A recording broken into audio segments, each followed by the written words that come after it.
Hey, everybody. So, our focus here will be on the first presidency, okay, George Washington, and second administration of John Adams, and just kind of see what kind of growing pains the early country goes through. And one of the big themes will be who's got more power, our federal government or our state government, as we'll see as a theme throughout, most of this whole thing starting off here. All right.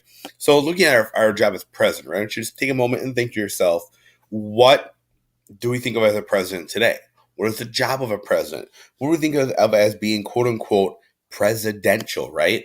And then at the end, we'll talk about what are some of these things that we can thank George Washington as kind of setting a standard for. Now, one of the first problems Washington has, and it's kind of a weird one, is he's elected president almost unanimously. Really, there was no other choice than Washington to be his role as president. Was the question of, what do you call him, right?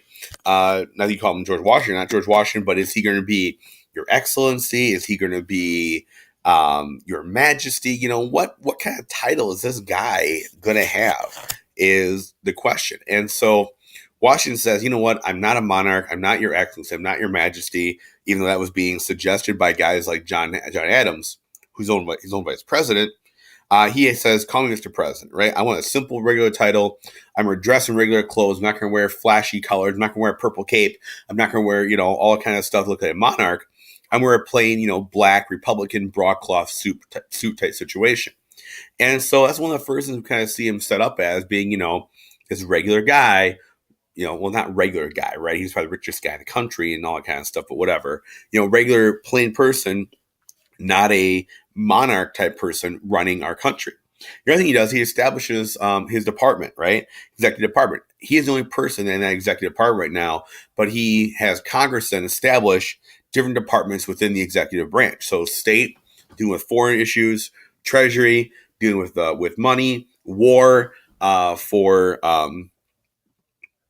the military, and then also justice. So you have certain jobs: Secretary of State, first one is Thomas Jefferson; Secretary of Treasury, Alexander Hamilton; Secretary of War is going to be Henry Knox, who was Washington's artillery commander in the Revolutionary War; and Justice, which creates the job of Attorney General, and forms these into the heads of state for the cabinet. It's kind of his group, along with John Adams, his vice president, who's going to be kind of his core group that we have. Okay, so funny debate.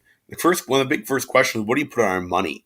And Alexander Hamilton, our first Secretary of Treasury, called for Washington's face to be a money, and they actually mocked up some coins here that would feature George Washington's lovely mug on these coins. Now, the problem with this was that in Europe, it was the tradition to put monarchs' faces on coins, and I was kind of like, "Oh crap, are we doing like a monarchy thing here?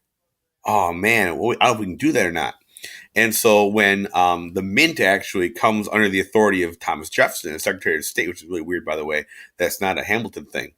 Um, Jefferson actually changed it, and we're going to see these two guys, Hamilton and Jefferson, butt heads on a lot of stuff. Whereas Hamilton wanted to have kind of the president's face on it. Jefferson calls for a tradition of putting Lady Liberty, or liberty, the idea of liberty in a female form, rocking the Liberty cap here, as seen in France and seen in a lot of paintings and stuff, on coins instead. And we'll see a tradition throughout most of the 19th century, even the early 20th century, of placing Lady Liberty on coins. And so if you collect coins at all, you'll notice that all of American coins have Liberty, right? "Quote unquote Liberty heads," or Standing Liberty as the face side of the coin. That's why. So now you learn something, you can do those kind of deals. Okay. Anyway, going forward here. So one of the first things the Washington administration does, and underneath his administration, is develop the Judiciary Act. And what this does, creates a federal court system. Underneath the Constitution that was signed in 1787 and ratified, it created a Supreme Court, but didn't create any other courts out there. And so what this law says is that states could have their own individual bodies of court, right? So if you had state laws, you had state court, good. But this made federal courts and created an appeal system. So you had a regular level federal court, circuit court, okay, and you had your lower level court, right, for the federal courts. Then you had a circuit court of appeals going above it, finishing off with the idea of the Supreme Court being the overall final say in all matters constitutional. And so in a way, it established the idea of judicial review of both state and federal legislation. A little bit controversial, right? Because now the federal government is sticking the nose in state matters, which, some people question, do they have the right to do that or not? Well, it's the ongoing battle, right? States' rights, federal rights. It starts now, ladies and gentlemen, okay? Localists, people that really wanted to make sure states' rights were there. Support was passed later on as the 11th Amendment, which said that foreign countries could not sue states, so that you couldn't be sued by non-citizens. So that's kind of cool to look at too, in terms of protecting states that way from foreign stuff. So let's focus on Alexander Hamilton for a minute. We're going to see a big debate and big kind of adversarial relationship between Thomas Jefferson and Alexander Hamilton as we go through his first administration. Now, Hamilton, named as Secretary of Treasury, was well liked by George Washington. He was actually Washington's lieutenant, his aide during the whole Revolutionary War, and Hamilton had an arrogance about him. All right, the thing with Hamilton is that he came from nothing. He didn't have money. He didn't have rich parents. He didn't have private tutors for his education. He was the born out of wedlock son of a Scotch peddler and a prostitute in the West Indies. Eventually got himself an education, came to New York, rose up through the ranks. Because of that, he thought he was better than everybody, especially those from rich, posh lifestyles where, they had everything given to them. And so he tries to do three things as Secretary of Treasury and proposes these financial proposals about how we should build our country's economy. And so the first part was a really controversial credit program. The big problem was that a lot of states were still in debt. The federal government was still very much in debt, and they were kind of stuck. You know what I mean? They couldn't pay this thing off. They owed money to foreign countries, millions of dollars plus interest, including interest to France and other countries. States owed money to people, and the government still owed pay off these Revolutionary War bonds they gave out to make money, right? These bonds they gave as their IOUs to soldiers and stuff. Top it off, some of these rich guys who had bought those Revolutionary War bonds for pennies on a dollar and essentially screwed those guys out of money. They had won money too. And so Hamilton said, listen, let's do this. Let's take all the state debt, all the federal debt, put into one big federal debt issue, okay? The federal government will take on all this debt. We will pay it off. Here's the problem, though. Some states had already paid off their debt. Like Virginia, I think South Carolina, a couple of southern states had already paid off all their debt. Some of that, the high rollers and stuff in the country had already picked up all these IOUs for pennies on the dollar. And so they didn't want to do that. So they had to make a compromise, okay? Theme in American history, right? Compromising. So the southern states agreed that, listen, if you will put the new nation's capital, right? Because it was first Philadelphia, now it's in New York. You were to make a new capital, okay, in the South. We'll agree to this deal because that would give the South prominence and privilege then as the capital city. And so the deal made in DC, or in DC, in New York with the Congress and then approved by Washington is that we're going to make this nation's capital on the Potomac River in the South by Virginia instead of up New York or Pennsylvania. And in exchange for that, those southern states agreed to Hamilton's credit program of the federal government taking on that federal debt. Now, Hamilton believed that we took this federal debt on, we paid this debt off. It was then going to make us look more attractive to other countries for investment because they know that if they invest in us, we will pay off our debts. Okay, we're like Lannisters, always pay off our debts, and that's what we're going to be. Hamilton actually said a little bit of national debt is not a bad thing. National debt's okay. It keeps us involved with other countries. It keeps us working, paying that debt off. He also wanted to create then, to match all this stuff, a Bank of the United States. If we're going to be investing and being invested in by other countries, we need a Bank of the U.S., a place that can make loans to people, make loans through federal bonds, that kind of stuff, and also, take money in through taxes. The question was, there's nothing in the Constitution about making a Bank of the United States. So Hamilton said, went to Congress and said, listen, you have this necessary and proper clause in the Constitution. It says that Congress can do anything necessary and proper to, do what it has to do to run the country. A bank is necessary. And so this bank is created on the guise of that necessary and proper clause. He also calls for a protective tariff. So he says we're going to put high tariffs on other countries' goods. That way we can develop our own economic industries here. Instead of buying pre-made cloth from Britain, we're going to support making factories in the north to make our own cloth.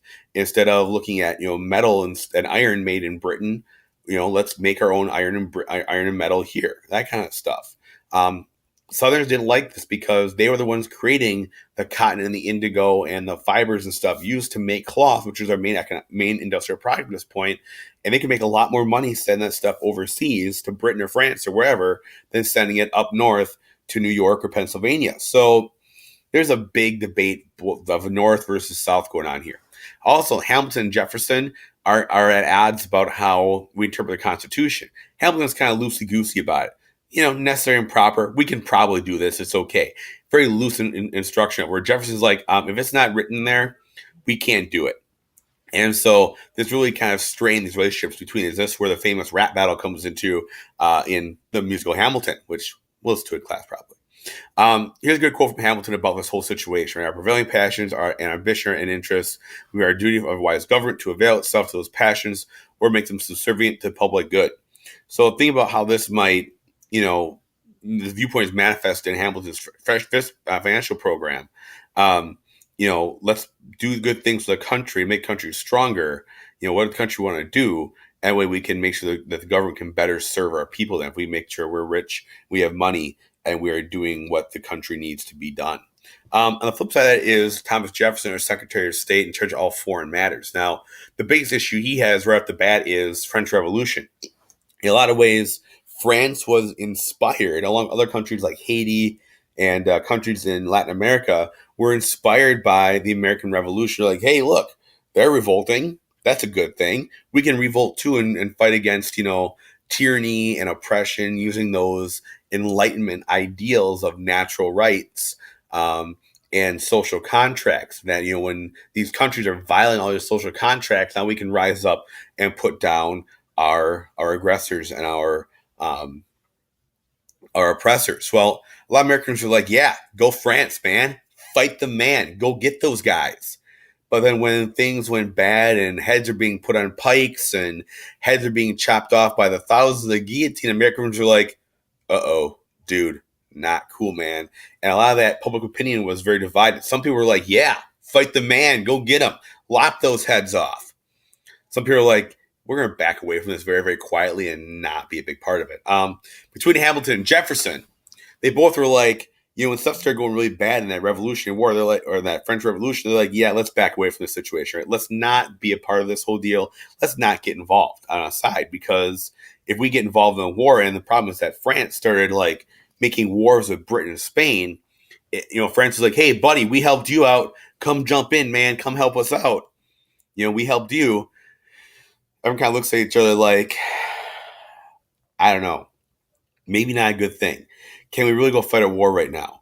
We're trying to piece our own stuff together here. We have to fix us first before we go fixing other people. And so both sides, Hamilton and Jefferson, said, yeah, let's remain neutral. Let's stay away from this French Revolution thing. The question was, how close do you get to Britain? Remember, Britain, they used to own us. We fought a war against them. And so Hamilton wanted to be pretty tight with Britain. He's like, listen, they're an economic powerhouse. They're an industrial powerhouse. Let's hitch our wagon to them and ride off and make tons of money. Jefferson's like, they tried killing us like 5 to 10 years ago. We should probably not be working with them, too much right now. This whole thing comes to pass with what's called the Citizen Jeanette incident, where Washington officially will issue a neutrality proclamation about France. And Jefferson supporters, who were more tied to France and more anti-Britain, didn't like this at all. And what happened with Citizen Jeanette is that the French foreign minister comes over, our ambassador to the United States, comes into Charleston, actually, and has big parties and parades and all kind of stuff, and goes up and down the coast trying to get support for the United States to join the French Revolution. Well, what he does, he actually starts getting American privateers flying underneath the American flag to go and attack British ships in the Caribbean, and starts recruiting these pirates to go and hurt British and Spanish shipping. He also gets a militia guy of 8,000 Americans. He wants to go south through Georgia and go attack Spanish Florida. Washington's like, yeah, He actually issued an 8,000 word letter of protest, this whole thing going on, and they actually oust Jeanette and get him out of here. And so it's from the foreign policy issues they're having, and kind of this whole issue of trying to stay neutral with these European conflicts. Now they have their own problems at home, though. Something called the Whiskey Rebellion. So what happens is Congress passed what was called whiskey tax, and so a lot of these corn farmers, Pennsylvania, Kentucky, corn is very hard to move. Okay, it's big, it's bulky, all that kind of stuff. We don't have combines and trailers yet. Okay, and so the number one way that corn farmers will get their corn to market is by making whiskey. They mash it, they boil it off, they make whiskey out of it, and whiskey's a lot easier to transport in barrels than corn is. And so Congress passes big tax on whiskey because it's a luxury and all kind of stuff. Well, the people that are in West Pennsylvania don't want to pay this excise tax on whiskey. They said it's not a luxury. It goes against the revolution. You're taxing the people without our say in it. And, instead you should really be taxing the rich landowners instead that are out there making money off this. Well, in typical American fashion, it's time when we disagree with the government, we, revolt. And so the local militia out there revolted. They went to the tax collectors. They seized their house, seized their offices, and then proceeded to tar and feather them. And these big riots ensued. And so the federal government's like, oh crap, oh crap, oh crap, oh crap, oh crap. What do we do? Well, what do? You let it go on? Do the state, the militia take care of it? Or do you step in?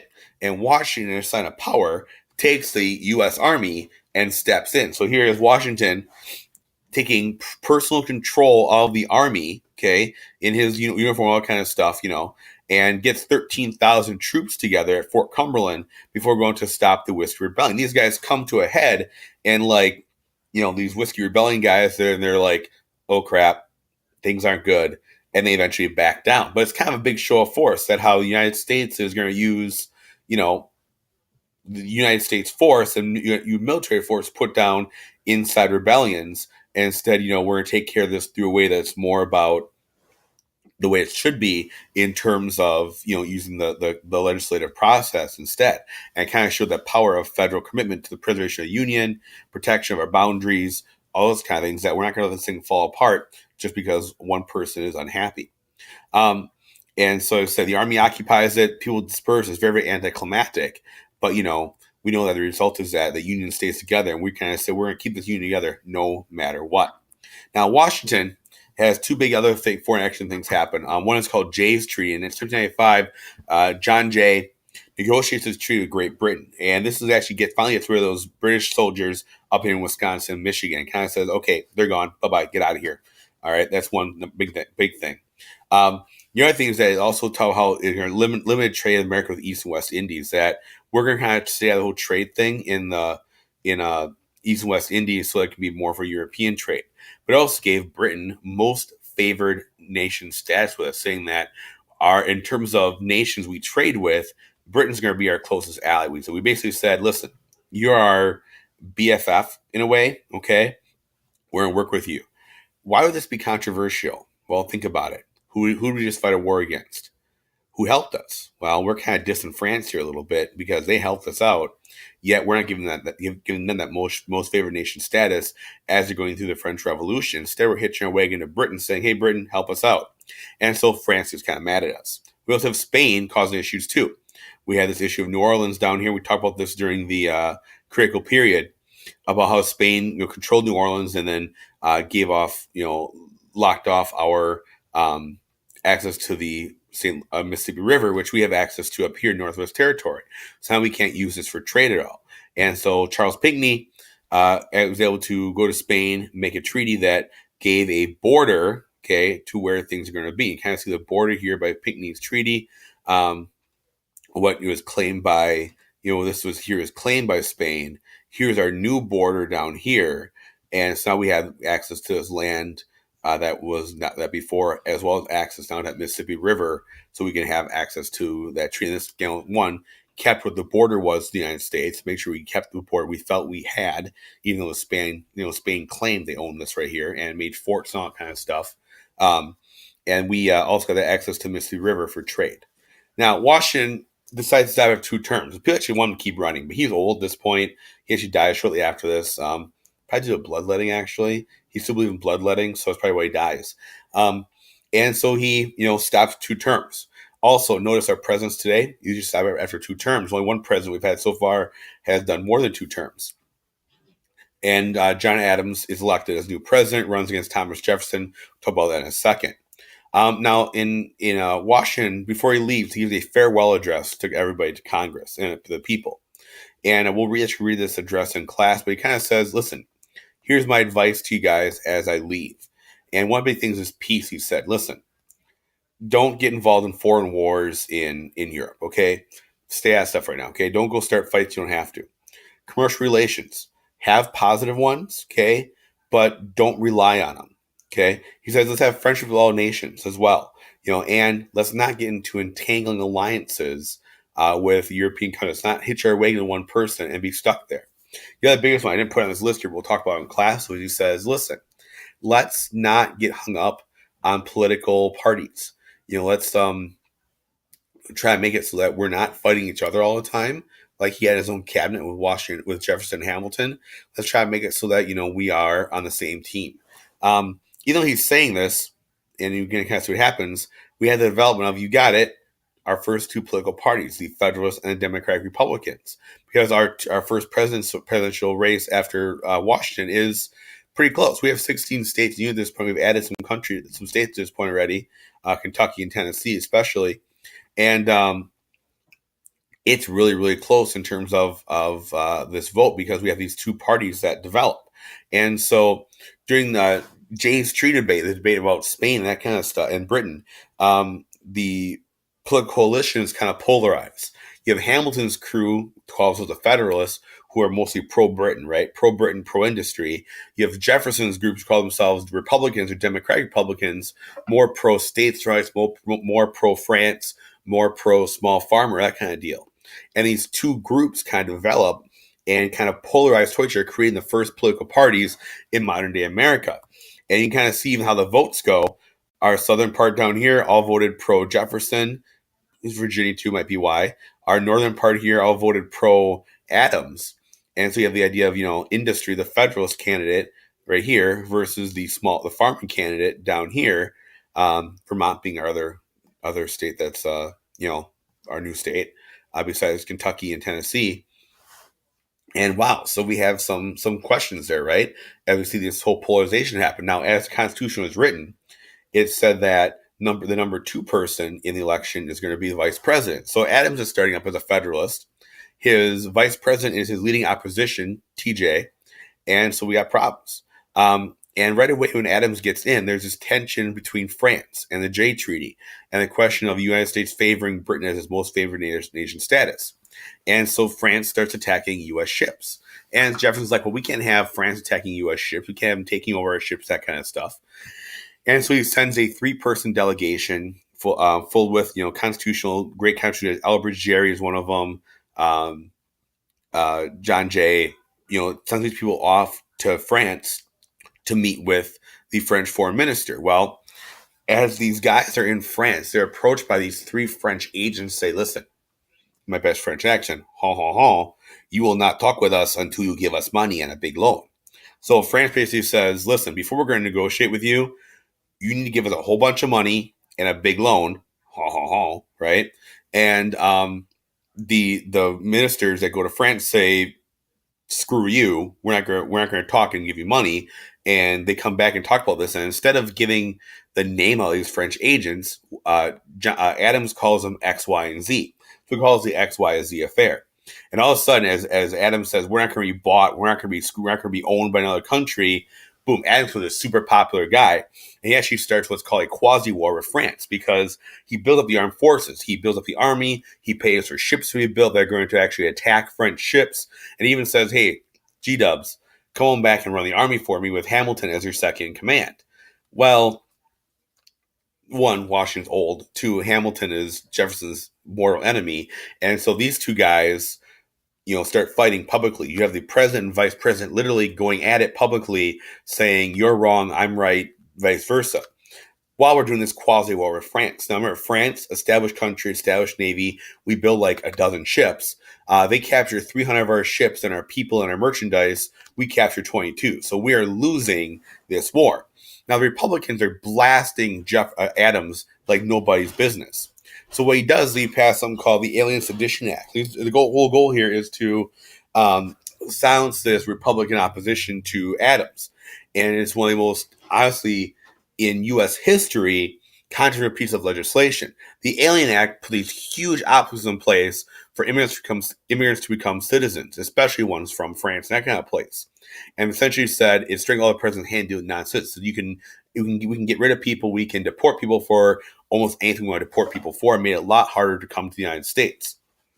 So here's the little excerpt. It says, any person, and here's the Sedition Act part, if any person shall write, print, utter, or publish, or shall cause procedure to be written, printed, uttered, or published, should knowingly assist, aid, writing, print, uttering, etc. Okay.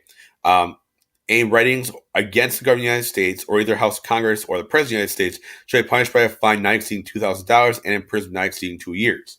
So basically saying you cannot write or speak against government. Kind of goes against that whole, First Amendment thing that the anti-federalists and a lot of whom become Republicans fought for, right? And so this kind of takes Adams and brings his popularity right down. The Sedition Act said you could basically prosecute anybody who engages in any kind of talk against the government. In theory, it was only libelous or treason activities, but it was interpreted to be a lot more. And so a law made it basically allowed the government to stop anything. Can you imagine what's going on today in the world of Twitter, guys? I mean, I'm not trying to bash on President Trump, but he would have a field day in terms of, the idea of talking the news or any kind of, late night tacos, that kind of deal. If this is going on now, all those guys could potentially be in jail. So the Republicans fought back, right? You have James Madison, you have Thomas Jefferson, who write what's called the Virginia and Kentucky resolutions under the guise of the states of Virginia and Kentucky, saying we're not going to take this crap anymore. Basically, if Congress passes laws that are unconstitutional, the states can undo it. They can what's called nullify those laws. And so these two resolutions published in Virginia and Kentucky said that these laws aren't there. Okay. These laws aren't there because the president, the governor doesn't have these powers. And so there's a strict interpretation. What's really weird is how Madison does this. Madison, and we'll get more later on, being a part of that Constitutional Convention, the guy who basically writes the Constitution, he is kind of switching sides a bit by going with Jeffersonian Democrats. He kind of says, maybe we're interpreting this Constitution too loosely and need to be more strict followers of this whole deal. The big deal about these resolutions is that we'll references later on because other states later on believe they can nullify laws too if they feel they're hurting their states. Now, we're going to stop there, guys, to understand the whole thing here is going to end up in the Revolution of 1800. That'll be our first topic for next unit, which honestly will be the most negative campaign known to man. And we're going to see a big change as we go from the administration of our second president, John Adams, to our third president, Thomas Jefferson. Thank you for your time, ladies and gentlemen. I truly appreciate you guys listening to stuff. Have a great day and be ready for class.